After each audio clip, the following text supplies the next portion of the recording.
அதிகமா தேவை என்னது? தாழ்ச்சி. இதோ இந்த பீடத்துக்கு முன்னாடி மேல ஒரு சிறுவன் இருக்கு, தெரியுமா? பார்த்திருக்கிறீங்களா? பாக்குறீங்களா? அது யாரு சிலுவை? இயேசு சிலுவை, இயேசுவினுடைய சிலுவை. இதை பற்றி தான் என்ன செய்யப்படுகிறதுன்னா முதல் வசனம் எடுத்திருக்கிறேன். பிலிப்பியருக்கு எழுதிய திருமுகம் 2ஆம் அதிகாரம் 5வது இறைவார்த்தையிலிருந்து வாசிங்க. பிலிப்பியர் 2:5 முதல் 7. இயேசு கிறிஸ்து கொண்டிருந்த மனநிலையே உங்களிலும் இருக்கட்டும். கிறிஸ்து இயேசு கொண்ட மனநிலையே உங்களிலும் இருக்கட்டும். அது என்ன மனநிலை?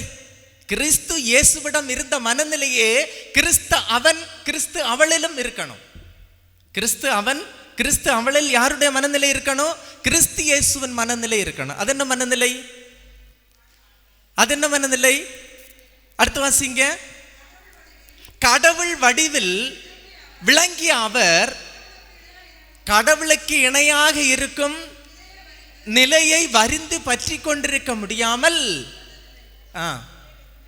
தன்னையே வெறுமையாக்கணும். முதல்ல அவர் பண்ணினது, கிறிஸ்தவன் கிறிஸ்தவள் அப்படின்னு சொல்லக்கூடியவங்க கிறிஸ்துவன் மனநிலையை கொண்டிருக்கணும். கிறிஸ்துவன் மனநிலை என்ன?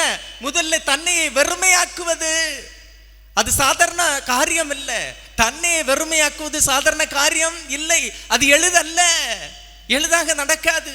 அவர் கடவுளாக இருந்தார். கடவுளாக இருந்த பிறகும் அவ்வளவு பெரிய மாட்சிமையோடு இருந்த கடவுள் தன்னையே என்ன செய்யல, கடவுள் அப்படின்னு சொல்லி அந்த நிலையிலேயே வச்சுக்காம தன்னையே வெறுமையாக்கினார், தன்னையே தாழ்த்தினார். தாழ்த்தி என்ன செய்தார்? அடுத்த வாசிங்க. தாழ்த்தி அடிமையின் வடிவம் கொண்டு. பாருங்க, நான் எல்லாம் புனித வாரத்துல, உண்மையிலே சொல்லும், புனித வாரத்துல நான் எல்லாம் ரொம்ப மகிழ்ச்சி அடைகிற நேரம் என்ன தெரியுமா? என்ன தெரியுமா? எந்த நேரம் சொல்லுவிய? அந்த 12 பேருடைய பாதத்தை கழுவுறோம் பார்த்தீங்களா?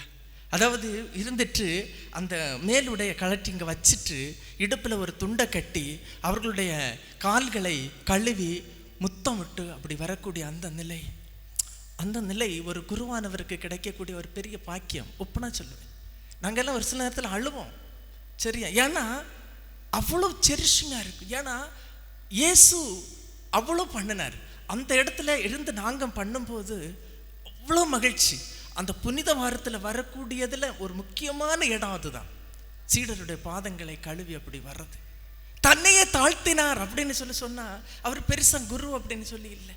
அவர் மேலுடைய கலற்றிட்டு இடுப்பில் ஒரு துண்டை கட்டிட்டு என்ன செய்யறான்னா தன்னையே தாழ்த்தினார். எப்படி? அடிமை வேலை. அது அடிமை வேலை.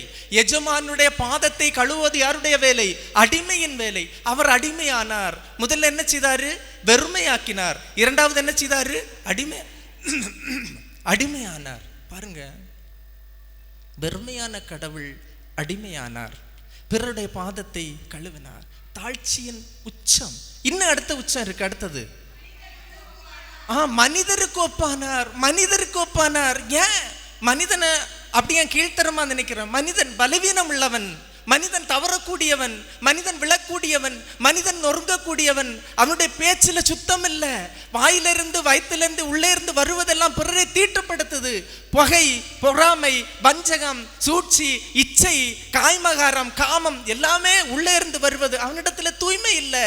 அப்படிப்பட்ட இழிவான நிலையில் இருக்கின்ற மனிதனுக்கு ஒப்பானார். மனிதனுக்கு ஒப்பானார். அடுத்தது மனித உருவில் தோன்றி. அதாவது என்னன்னா, யோவான் நற்செய்தி 1ஆம் அதிகாரம் 14வது இறைவார்த்தை என்ன சொல்லுது அப்படின்னா, வாக்கு மனிதரானார், நம்முடைய குடிகொண்டார், அவருடைய மாட்சியை நாங்கள் கண்டோம். அருளும் உண்மையும் நிறைந்து விளங்கிய அவர் கடவுளின் ஒரே மகன் என்னும் உரிமையை பெற்றிருந்தார். யோவான் நற்செய்தி 1:14. வார்த்தையான கடவுள் உள்ளே வந்தார். எப்படி உள்ள வந்தார்? கடவுள் எப்படி உள்ள வந்தார்? தமிழ் டீச்சர், நீங்க தமிழ் டீச்சரா? கடவுள் பிரித்தெழுதுக. கடவுள் சொல்லுங்க. கடவுள் பிரித்தெழுதுக. கட பிளஸ் உள். கட என்றால் கடந்து நிற்பவர், உள் என்றால் உள்ளே இருப்பவர். கடவுள், அவர் தான் கடவுள். கடவுளுக்கு 2 லொகேஷன் உண்டு. அவர் கடந்தும் நிற்க முடியும், உள்ளேயும் வர முடியும். நீங்க என்ன செய்றீங்க அப்படின்னா, இங்க இருந்து வர்றீங்க, உதாரணத்துக்கு எடுத்து இங்க இருந்து வர்றீங்க, இந்த ஆலயத்துக்குள்ளக்கு போறீங்க. உள்ள போனதுமே கண்களை மூடுறீங்க. எதுக்கு கண்களை மூடி வணங்கணும்? நீங்க இப்படி வர்றீங்க, வந்துட்டு ஆலயத்துக்கு உள்ள போனது என்ன செய்றீங்க? கண்களை மூடி வணங்குறீங்க. ஏன் கண்ணை திறந்துட்டு வணங்க கூடாதா? தாழ் பணியணும் உள்ள. அதாவது கடந்து நிற்கின்ற கடவுள் உள்ளே வந்து நான் கண்களை மூடும் போது எனக்குள்ளே உரைகின்றார், எனக்குள்ளே உரைகின்றார். அதான் கடவுள், கடந்து நின்ற கடவுள், நற்கருணையில் இருக்கின்ற அந்த கடவுள். நான் வந்து தாழ்பணிந்து வணங்கி அவருடைய பிரசன்னத்தை உள்ள என்ன செய்றேன், உணர்கிறேன். அதனால் தான் கடவுள் அப்படின்னு சொல்றார். அப்போ காலத்திற்கு முன்னாடி இருந்த கடவுள், வார்த்தை வடிவில் இருந்த கடவுள் என்ன செய்றார், காலத்திற்கு உட்பட்டார், காலத்திற்கும் இடத்திற்கும் உட்பட்டார். உதாரணத்துக்கு நான் இந்த இடத்துல இருக்கிறேன், ஜோஸ் ஃபாதர். இப்போ டைம் என்ன ஆகுது, 11:15. 11:15க்கு ஜோஸ் ஃபாதர் எங்கே இருக்க முடியாது, ஆரப்பாளையத்தில் இருக்க முடியாது, இருக்க முடியாது. நான் இங்கே தான் என்ன செய்ய முடியும், இருக்க முடியும். அப்படித்தானே, அங்கே இருக்கவே முடியாது. அப்போ அப்படிப்பட்ட நான் என்ன செய்ய முடியும் அப்படின்னு சொன்னால், காலத்துக்கும் இடத்திற்கும் கட்டுப்பட்டவன் நான். இந்த நேரத்தில் இந்த இடத்துல தான் இருக்க முடியும், காலத்துக்கும் இடத்திற்கும் கட்டுப்பட்டவன் நான். அதே மாதிரி வார்த்தையாக இருந்த கடவுள், கடந்து நின்ற கடவுள் காலத்துக்கும் இடத்திற்கும் கட்டுப்பட்டார். அதனால் தான் என்ன செய்றாரு, மனு உருவானார், மனு உருவானார், நம்மிடையே குடிகொண்டார். அப்போ மனிதனாரார். அடுத்தது அவருடைய மாட்சியை நாங்கள் கண்டோம். அதில்ல பிலிப்பியர்களை திரும்ப 2, அதுவும் சாவை ஏற்கும் அளவுக்கு. அடுத்தது பாருங்க, அடுத்தது பாருங்க, முதல்ல வெறுமையாக்கினார், அடுத்தது அடிமையானார், அடுத்தது மனிதர் ஆனார், அடுத்தது என்ன செய்யறாரு, சாவை ஏற்கும் அளவுக்கு. அதுவும் என்னது, சிலுவை சாவை ஏற்கலாம். இதோ இந்த சிலுவையை பாருங்க, சிலுவை சாவை ஏற்கும் அளவுக்கு மிகப்பெரிய குற்றவாளிகளை தான் என்ன செய்வாங்க, சிலுவையில் அறைவாங்க. சிலுவையில் அறைந்த பிறகு இந்த சிலுவையில் இருக்கின்ற உடலை கேட்டு எந்த ஒரு சொந்தக்காரங்களும் வரமாட்டாங்க, வீட்டில் இருக்கின்றவர்கள் வரமாட்டாங்க. அது ஒரு உயிர்ப்பின் ரகசியம். அடுத்தது இருக்கு. இப்படி சிலுவையில் இறந்தவர்கள் மிகப்பெரிய கொலையாளிகள், அதுக்கு பிறகு திருட்டு செய்தவங்க, கொடிய தண்டனைக்கு ஆளாக்கப்பட்டவர்கள் தான், கொலை குற்றத்திற்கு ஆளாக்கப்பட்டவர்கள் தான் சிலுவையில் அறையப்படுவார்கள். அப்படி அறைந்தவர்களுடைய உடலை என்னது, வீரர்கள் வந்து கால்களை முறித்து அதன் பக்கத்தில் இருக்கின்ற பெண்கின்னோம் பள்ளத்தாக்கில் வீசி எறிந்து விடுவார்கள். அவர்களுடைய உடலை யாரும் கிளைம் பண்ண மாட்டாங்க, முறைப்படி அவர்களுக்கு அடக்கம் நடக்காது. ஆனால் ஆண்டவர் இயேசுநாதருக்கு மட்டும் நடந்தது. ஏன் தெரியுமா, அரிமத்திய ஊரான சூசை வந்து என்ன செய்றார் அப்படின்னா, அவருடைய உடலை எடுத்து அடக்கம் செய்தார். அதனால் தான் அவர் உயிர் தெழுந்தார். எனவே ஹல்லேலூயா, ஹல்லேலூயா, ஹல்லேலூயா. அப்போ சிலுவை சாவை ஏற்கும் அளவுக்கு என்ன செய்தாரு, கீழ்ப்படிந்தார். அந்த கீழ்ப்படிதல் தான், அதான் தாழ்ச்சி. தன்னையே வெறுமையாக்கி அந்த 5 லிட்டர் ரத்தத்தில், ஒரு மனிதனுடைய உடல் 5 லிட்டர், எத்தனை லிட்டர் ரத்தம், 5 லிட்டர் ரத்தம். அந்த 5 லிட்டர் ரத்தத்தையும் ஒரு துளி கூட வச்சுக்காம அந்த 5 லிட்டரையும் நமக்காக தந்து வெறுமையாக்கின தெய்வம். ஹல்லேலூயா, ஹல்லேலூயா, ஹல்லேலூயா, ஹல்லேலூயா. அதை நினைக்கும் போது நாமெல்லாம் அழுவோம், அன்புமிக்கவர்களை, கண்ணீர் விட்டு அழுவோம். அவ்வளோ பெரிய தியாகம், அவ்வளோ பெரிய வெறுமை. சிலுவையில் தன்னையே ஏற்கும் அளவுக்கு என்ன செய்றார், தாழ்த்தி கொண்டார். நம்ம எல்லாம் நான் பெரியவன், நான் அப்படிப்பட்டவன், நான் இப்படிப்பட்டவன் அப்படின்னு நாம் தம்பட்டம் அடிக்கிறோம். அன்புமிக்கவர்களே, அது அல்ல தாழ்ச்சி அப்படின்னு சொன்னா. அதுதான் பிலிப்பியர்களை இது துன்பம் என்ன செய்றாரு, அடிமை பூண்டார். இதுதான் தாழ்ச்சி. அப்போ எங்கெங்கெல்லாம் தாழ்ச்சி வைக்கணுமோ அந்த இடத்துல எல்லாம் நம்ம என்ன செய்யணும், தாழ்ச்சியோட இருக்கணும். அப்பதான் அந்த சிலுவைக்கு நாம் என்ன செய்றோம், சான்றாக இருக்கின்றோம். நாம கடவுளுக்கு விட்னஸ் சொல்றோம் அப்படின்னு சொன்னா என்னது, என்ன காரணம், சிலுவையை நினைச்சு பார்க்கணும். எந்தெந்த இடத்துல எல்லாம் தாழ்ச்சி இல்லாத நிலைகள் வருகின்றதோ அந்த இடத்துல எல்லாம் நாம் என்ன செய்யணும், இந்த சிலுவையை நினைத்து பார்க்கணும். அடுத்தது வாசிங்க பார்ப்போம். யோபு புத்தகம் 22:29 அடுத்த இறை வார்த்தை இதே மாதிரி தான் இருக்கு. யோபு புத்தகம் 22ஆம் அதிகாரம் 29வது இறை வார்த்தை. அவர் செருக்குற்றோரின் ஆணவத்தை அழிக்கின்றார், தாழ்வாக கருதப்பட்டோரை மீட்கின்றார். செருக்குற்றவர்கள் யார், நான் என்ற அகங்காரம் உள்ளவர்கள். அன்புமிக்கவர்களே, முதலில் நான் என்ற அகங்காரம் யாருக்கு வந்தது, லூசிபருக்கு வந்தது. நான் அப்படின்னு சொல்லி ஒரு அகங்காரம், அதிலிருந்து தான் அழிவு. எந்த மனிதன் நான் அப்படின்னு சொல்லி ஒரு அகங்காரத்தோட இருக்கின்றானோ அவனுக்கு என்ன இருக்கும்? அழிவு வந்துவிடும். அப்ப லூசிபர் என்ன செய்தார்? முதலாக நான் என்ற அகங்காரத்தில் இருந்தார். என்ன செய்தார்? அது செருக்குற்றார், அழிந்து போனார். ஆனால் தாழ்வாக கருதப்பட்டோரை கடவுள் என்ன செய்தார்? மீட்கின்றார். அப்படிப்பட்ட லூசிபரை, அப்படிப்பட்ட சாத்தானை, அப்படிப்பட்ட செருக்கு நிறைந்த அகந்தை நிறைந்த அந்த சாத்தானை தாழ்ச்சியினால் கடவுள் என்ன செய்தார்? வென்றெடுத்தார். பாருங்க, சாத்தானை என்ன செய்தார்? வெற்றி கொண்டார். எப்படி? தாழ்ச்சியினால். நான் சொன்னேனே, சிலுவையில் என்ன செய்றாரு? தன்னையே தாழ்த்தி ஒப்பு கொடுத்ததால் அவர் என்ன செய்தார்? சாத்தானை வென்றார். ஹல்லேலூயா, ஹல்லேலூயா, ஹல்லேலூயா, ஹல்லேலூயா. பக்கத்தில் இருக்கிறவங்களுக்கு கை கொடுத்து சொல்லுங்க. நான் சொல்லி தரது திரும்ப சொல்லுங்க. கை கொடுத்து சொல்லுங்க. அலகையை, சாத்தானை ஆண்டவர் இயேசு தன்னுடைய தாழ்ச்சியினால் வென்றெடுத்தார். தன்னுடைய தாழ்ச்சியினால் வென்றெடுத்தார். ஹல்லேலூயா, ஹல்லேலூயா, ஹல்லேலூயா. நாங்க ஒரு சிலுவை செவன் சொல்லுவோம். என்ன தெரியுமா? இது ஆண்டவர் இயேசுவின் திருச்சிலுவை. இந்த திருச்சிலுவைக்கு எதிரான சாத்தான்களே, துஷ்ட அருவிகளே, இவரிடமிருந்து அகன்று போங்கள். யூதாவின் குலச்சிங்கமும் தாவீதின் குலக்கொழுந்துமானவர் சிலுவையில் வெற்றி பெற்று விட்டார். அல்லேலூயா, அல்லேலூயா, அல்லேலூயா. இது பேய் ஓட்டும் ஜெபத்தில் கூட வரும். பேய் ஓட்டுற இடங்கள்ல நாங்கள் பயன்படுத்துறது உண்டு. எங்கேயாவது டிராஃபிக்கு அல்லது வேற பெரிய பிரச்சனைகள் இருக்கிற இடத்துல என்ன செய்வோம் அப்படின்னா அடுத்த சிலுவை ஜெபம் உண்டு. நெற்றிக்கு நேரான திருச்சிலுவை, நிசபிசாசை போக்கும் திருச்சிலுவை, ஆண்டவர் கையில் ஆசீர்வாதம், அகன்று போ சாத்தானே அப்படின்னு சொல்லி சொல்லும்போது அங்க இருக்கக்கூடிய பிளாக்குகள் உடைஞ்சிருக்கு. ஹல்லேலூயா, ஹல்லேலூயா, ஹல்லேலூயா, ஹல்லேலூயா, ஹல்லேலூயா. இதெல்லாம் நான் ப்ரிப்பேர் பண்ணிட்டு வரல, வேர்க்க வந்துட்டே இருக்கு. ஹல்லேலூயா, ஹல்லேலூயா. அப்போ அப்படி செருக்குற்ற மக்களிடத்துல ஆவி நிலைப்பதில்லை. செருக்குற்ற மக்களிடத்துல ஆண்டவருடைய ஆசிர் நிலைப்பதில்லை. எங்க சைடில் ஒரு பழமொழி சொல்லுவாங்க, தாழ்ந்த பகுதியில தான் தண்ணி நிற்கும். தாழ்ந்த பகுதியில தான் என்ன செய்யும்? தண்ணி நிற்கும். மேடான பகுதியில் என்ன நிற்காது? தண்ணி நிற்காது. ஈவன் வயல்ல பார்த்து சொல்லுவாங்க, அடுத்தது நன்றாக முற்றி பழுத்த நெல்மணி குனிந்து நிற்கும். குனிந்து நிற்கும். எதை பார்த்து நிற்கும்? மண்ணை பார்த்து நிற்கும். இளமையான கதிர் இப்படி நிற்கும், இப்படி நிற்கும். தாழ்ச்சி. ஹல்லேலூயா, ஹல்லேலூயா, ஹல்லேலூயா. அன்புமிக்கவர்களே, இன்றைய நாளிலே கடவுள் நமக்கு தருகின்ற தாழ்ச்சி. எசாயா புத்தகம் 66 அதிகாரம் 2வது இறைவார்த்தை எடுங்க. எசாயா 66:2. எசாயா 66:2.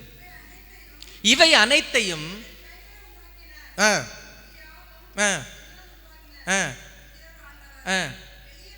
எளியவரையும் உள்ளம் வருந்துபவரையும் என் சொல்லுக்கு அஞ்சுபவரையும் நான் நான் கண்ணோக்குவேன். நான் பாருங்க, எளியவர்.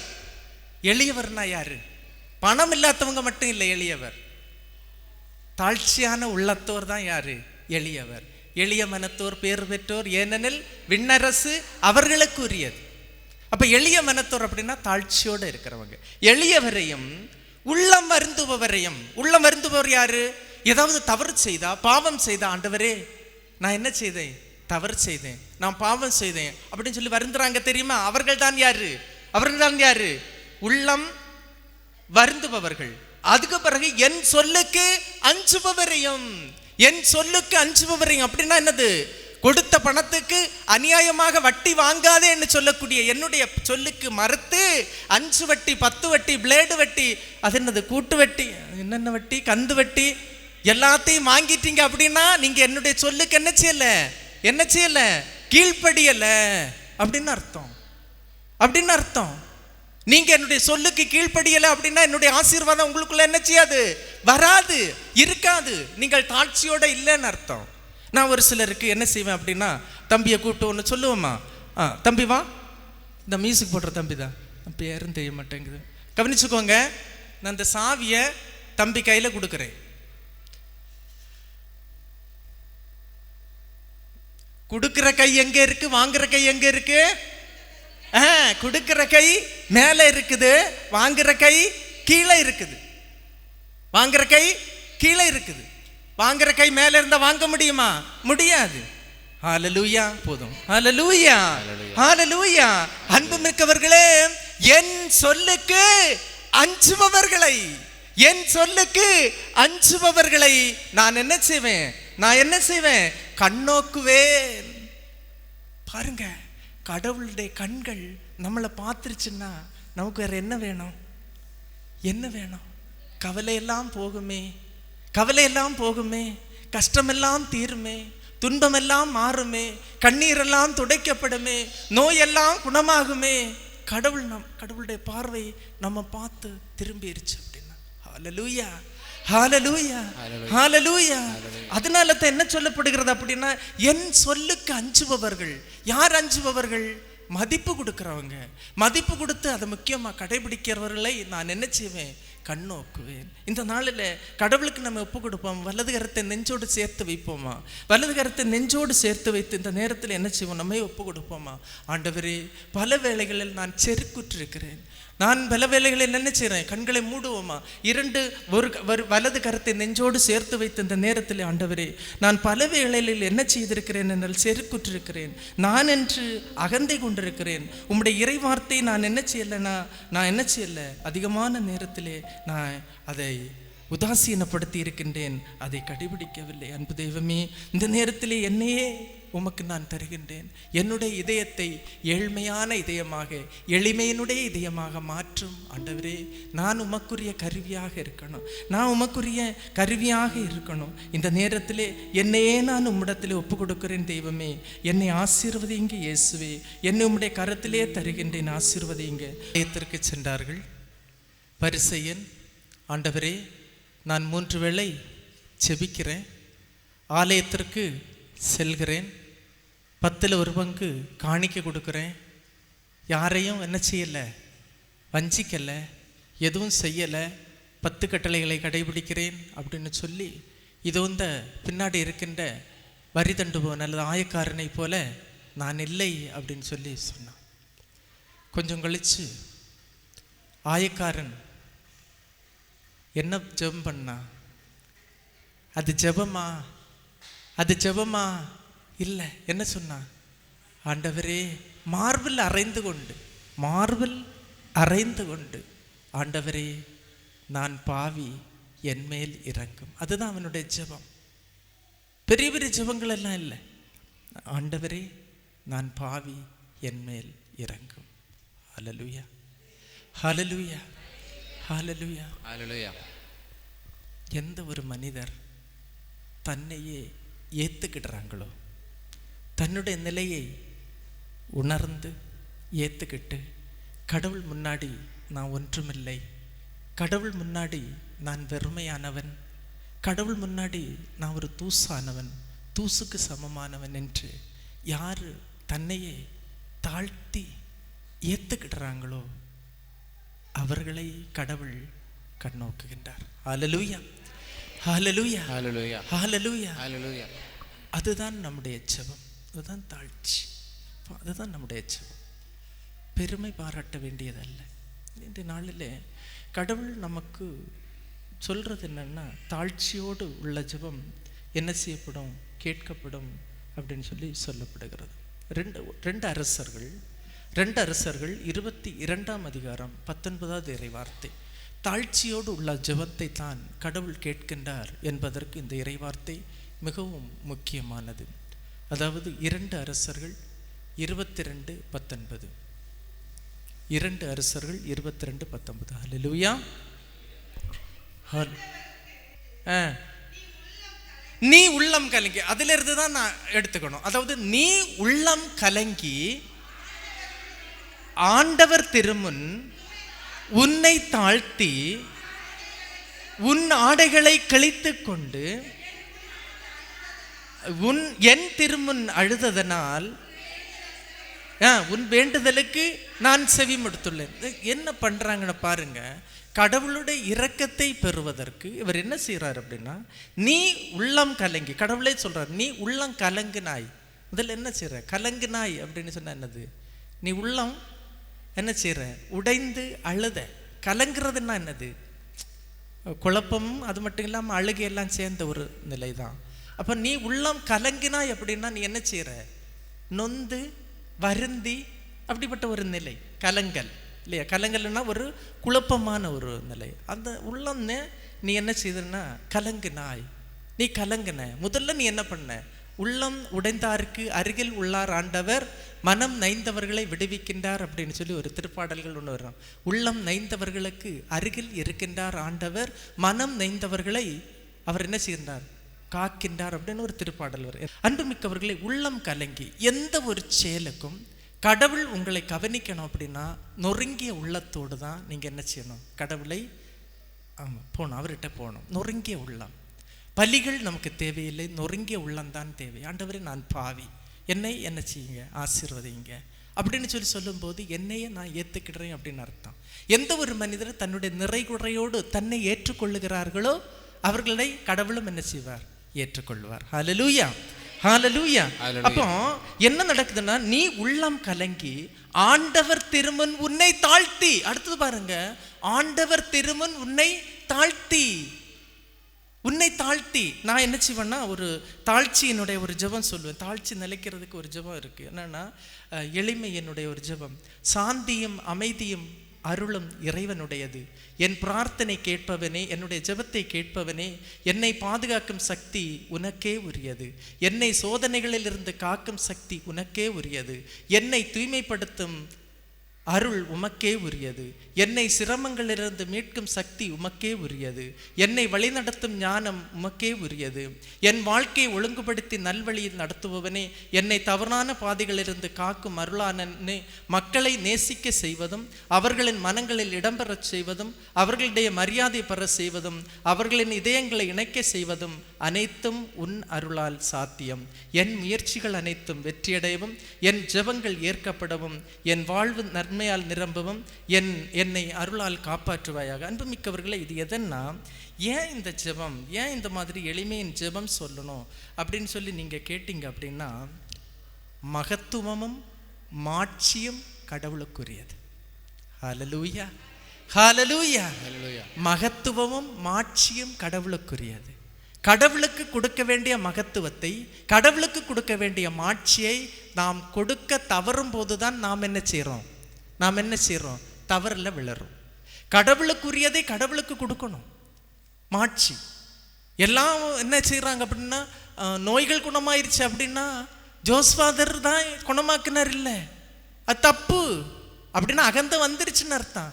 நான் கைதான் வைக்கிறேன், குணமாக்குறது யாரு? கடவுள். அதனால மாட்சி யாருக்கு? கடவுளுக்கு. மகத்துவம் யாரு? கடவுளுக்கு. துதி, புகழ், ஆராதனை அனைத்தும் கடவுளுக்கு, எனக்குரியது அல்ல. அப்படி இருக்கிறவங்க தான் தாழ்ச்சியோட என்ன செய்ய முடியும்? இருக்க முடியும். அப்படி கடவுளுக்கு மகத்துவம் கொடுக்காதவங்க நான்னு சொல்லக்கூடிய அகங்காரத்துல தான் இருக்க முடியும். கடவுளை போல நான் ஆக வேண்டும்னு சொல்லி ஒரு ஆசை வந்துருச்சு. யாருக்கு வந்தது? லூசிஃபருக்கு வந்துருச்சு, அழிஞ்சிருச்சு. கடவுளை போல நான் ஆக வேண்டும் அப்படின்ல அந்த ஒரு அகங்காரம் வந்ததும் அழிவின் பாதைக்கு செல்லுச்சு. அப்போ தாழ்ச்சி, அப்போ என்னன்னா, உன்னை தாழ்த்தி, ஆண்டவர் திருமன் உன்னை தாழ்த்தி உன் ஆடைகளை கிழித்து கொண்டு அப்படின்னு சொன்னா என்னுடைய தவறை நான் உணர்ந்தேன் என்றால் பழைய ஏற்பாட்டுகளில் ஆடையை கிழிச்சிருவாங்க. ஏன்? என்னுடைய தவறை நான் உணர்ந்து என்ன செய்தேன்? கடவுளுக்கு என்னையே நான் என்ன செய்கிறேன்? காமிக்கிறேன் அப்படின்னு உள்ள அடையாளத்துக்கு ஆடையை கிழித்து கொண்டு என் திருமுன் அழுததனால், பாருங்க, கண்ணீருக்கு விலை உண்டு. கண்ணீருக்கு என்ன உண்டு? விலை உண்டு. அழுகிறவர்கள் கோழைகள் அப்படின்னு சொல்லுவாங்க. அழுகிறவர்கள் கோழைகளா? இல்லை, இல்லை, இல்லை. எத்தனை தடவை இல்லைன்னு சொன்னாலும் அது உண்மை. ஏனென்றால் கடவுளுடைய பாதத்திலே அழும்போது கடவுள் என்ன சொல்றாரு? உன்னுடைய கண்ணீரை என் தோற்பையில் சேர்த்து வைத்திருக்கிறேன். உன்னுடைய கண்ணீரை என் தோற்பையில் சேர்த்து வைத்திருக்கிறேன். எதற்கு? எதற்காக?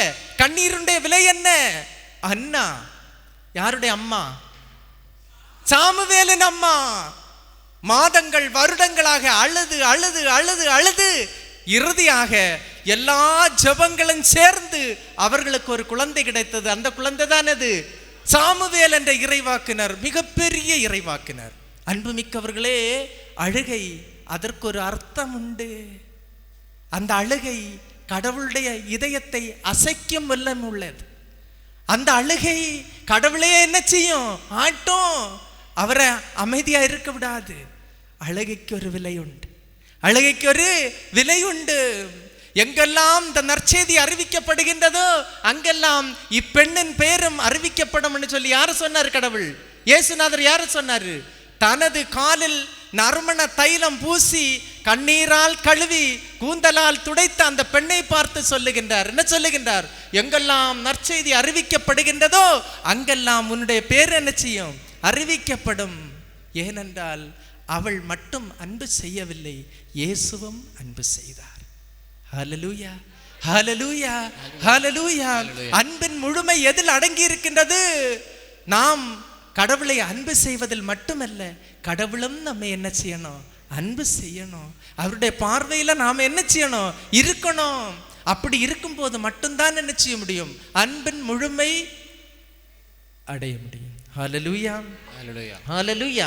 அதனால தான் 2 அரசர்கள் 22:19 மிகவும் அழகாக, நீ உள்ளம் கலங்கி ஆண்டவர் திருமுன் முன்னை தாழ்த்தி உன் ஆடைகளை கிழித்து கொண்டு என் திருமுன் அழுததால் உன் வேண்டுதலுக்கு நான் செவி கொடுத்துள்ளேன். அடுத்தது மீகா 6:8. இன்னும் ஒரு அருமையான இறைவார்த்தை அன்பு மிக்கவர்களே. இந்த மீகா 6:8 இன்று நீங்க வீட்டுக்கு எடுத்துட்டு போகணும். இந்த இறைவார்த்தையை நீங்க என்ன செய்யணும்? வீட்டுக்கு எடுத்துட்டு போகணும். மீகா 6ஆம் அதிகாரம் 8வது இறைவார்த்தை. எனக்கு தெரிஞ்ச ஒருத்தர் ஒரு வருடத்தில் 3 முறை பைபிள் வாசிப்பார். 4 மாசத்துக்கு ஒரு வாட்டி பைபிளை முடிச்சிருவார். இப்படி இருக்காங்க.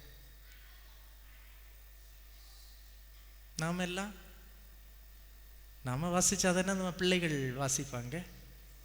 வாசிச்சாதானே வார்த்தை இதயத்துக்கு வரும். வார்த்தை இதயத்தில் இருந்தால் தானே வாழ்க்கை நல்லா ஆகும். வார்த்தை இல்லைன்னா வாழ்க்கை நல்லா ஆகுமா? இல்லை.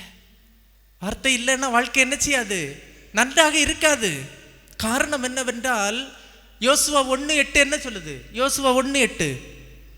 பைபிள் கொண்டு வராதவங்க கை தூக்குங்க. இன்னைக்கு பைபிள் கொண்டு வராதவங்க கை தூக்குங்க. 1 2 3 4 5 6 7 8 9 10 கைகளை போடுங்க. இன்னைக்கு செல்லு கொண்டு வராதவங்க கை தூக்குங்க. செல்போன் கொண்டு வராதவங்க, செல்போன் கொண்டு வரலையா? 1 2 பேர் மட்டும்தான் செல்போன் கொண்டு வரல.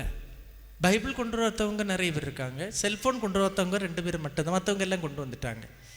அப்படிதானே? சந்தோஷம், மகிழ்ச்சி. கடவுள் சந்தோஷப்படுவாருன்னு பாருங்க. எனக்கு பிரச்சனை இல்லை. இந்த இப்படி பைபிள் கொண்டு வராததுனால கடவுள் சந்தோஷப்படுவாரான்னு பார்த்துக்கோங்க. கடவுள் சந்தோஷப்படுவாரா? சந்தோஷப்படுவாரா? பைபிள் கொண்டு வரலன்னா சந்தோஷப்பட மாட்டார். காரணம் என்ன அப்படின்னா, வார்த்தையை சுமக்கிறவங்க யாரை சுமக்கிறாங்க? யோவான் 1ஆம் அதிகாரம் 1வது இறைவார்த்தை, தொடக்கத்தில் வாக்கு இருந்தது, அந்த வாக்கு கடவுளோடு இருந்தது, அந்த வாக்கு கடவுளாயும் இருந்தது. வாக்கு என்னும் அவரே தொடக்கத்தில் கடவுளோடு இருந்தார். அனைத்தும் அவரால் உண்டாயின, உண்டானது எதுவும் அவரால் அன்றி உண்டாகவில்லை. அவரிடம் வாழ்வு இருந்தது, அந்த வாழ்வு மனிதருக்கு ஒளியாக இருந்தது. அந்த ஒளி இருளில் ஒளிர்ந்தது, இருள் அதன் மேல் வெற்றி கொள்ளவில்லை. அப்படி வந்துட்டே இருக்கு. அப்ப வாக்கு எங்க இருந்தாரு?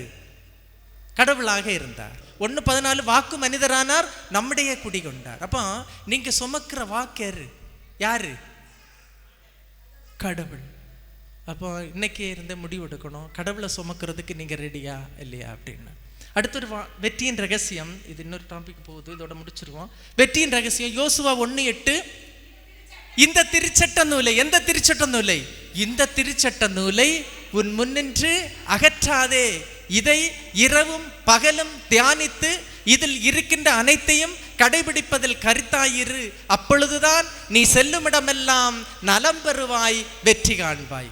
ஹல்லேலூயா, ஹல்லேலூயா. இந்த திருச்சட்ட நூலை உன் முன்னின்று அகற்றாதே. இந்த வார்த்தை சுமந்தால் இந்த வார்த்தை உன்னை சுமக்கும். இந்த வார்த்தையை நீ சுமந்தால் இந்த வார்த்தை உன்னை சுமக்கும். ஹல்லேலூயா, ஹல்லேலூயா, ஹல்லேலூயா.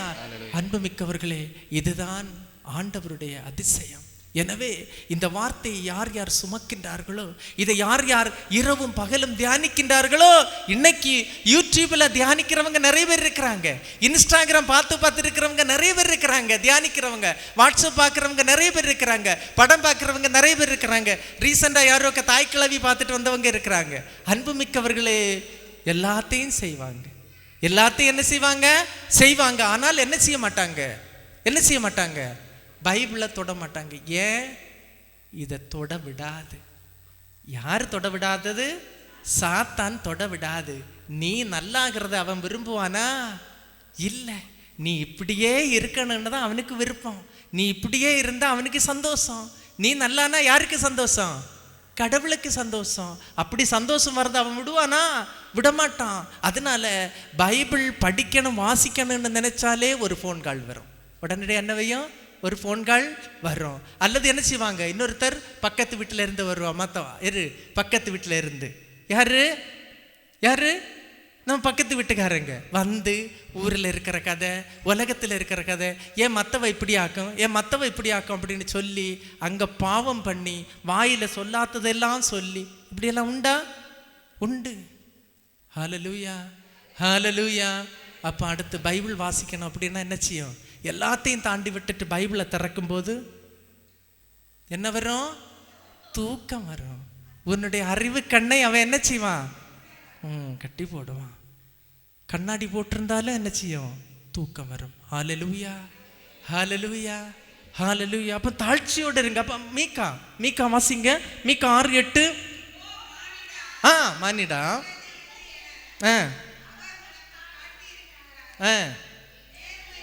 இதுல இருந்து தான் நீங்க எடுத்துக்கணும். நேர்மையை கடைபிடிப்பதையும் இரக்கம் கொள்வதில் நாட்டத்தையும்